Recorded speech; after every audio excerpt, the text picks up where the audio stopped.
नमस्कार, धनश्री किचनमध्ये तुमच्या सर्वांचं स्वागत आहे। आज आपण ड्रायफ्रूट्सचे लाडू बनवणार आहोत। त्यासाठी मी बदाम, काजू, मनुका, हे मगजबी आहे, हे पिस्ते आहेत आणि इथे डिंक घेतलेला आहे। हे सगळं आपण तुपामध्ये फ्राय करून घेणार आहोत। मी कढईमध्ये तूप टाकले, गरम झालेलं आहे।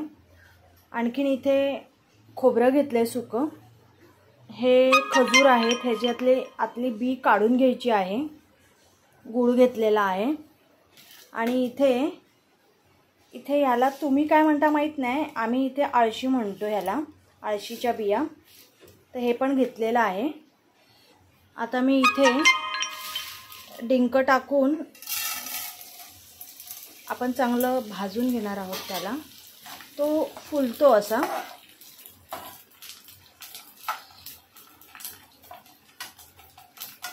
फुलला की तो काढून घ्यायचा आहे, व्यवस्थित भाजायचा आहे। हे सर्व मी भाजून घेतलेलं आहे तुपामध्ये। आता आपण हे सर्व मिक्सरला लावून घेणार आहोत। हे बघा, खोबरं, आळशी, मगजबी, हे मनुके आहेत आणि इथे मी आता ह्याला हालीम म्हणतात, ते पण मी तुपामध्ये भाजून घेते।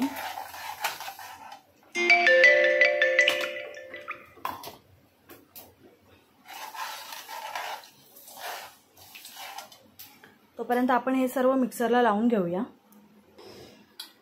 हे मी सगळं मिक्सरला लावून घेतलेलं आहे, फक्त मनुके नाही लावलेत, मनुके आपल्याला अख्खेच टाकायचेत। आता आपण तूप तापायला ठेवलं आहे, त्याच्यामध्ये गूळ आणि खजूर हे टाकून घेऊया। बघा, इथे हे बऱ्यापैकी विरघळलं आहे। आता गॅस बंद करून हे मिश्रण या सारणामध्ये टाकून घेऊया आपण आणि ह्याचे लाडू वळूया। मिश्रण गार करून घ्यायचं आहे आणि ते चांगलं मिक्स करून घ्यायचं आहे आणि मग त्याचे आपण लाडू बनवूया। बघू शकता, इथे मी असे लाडू केलेले आहेत, अजून थोडे करायचे आहेत। पण तुम्हाला रेसिपी आवडली असेल तर नक्की शेअर करा, लाईक करा आणि नक्की करून बघा। ही रेसिपी मुलांनाही खूप आवडते। हे लाडू खूप छान असतात आपल्यासाठी सुद्धा, त्यामुळे नक्की करून बघा। बाय।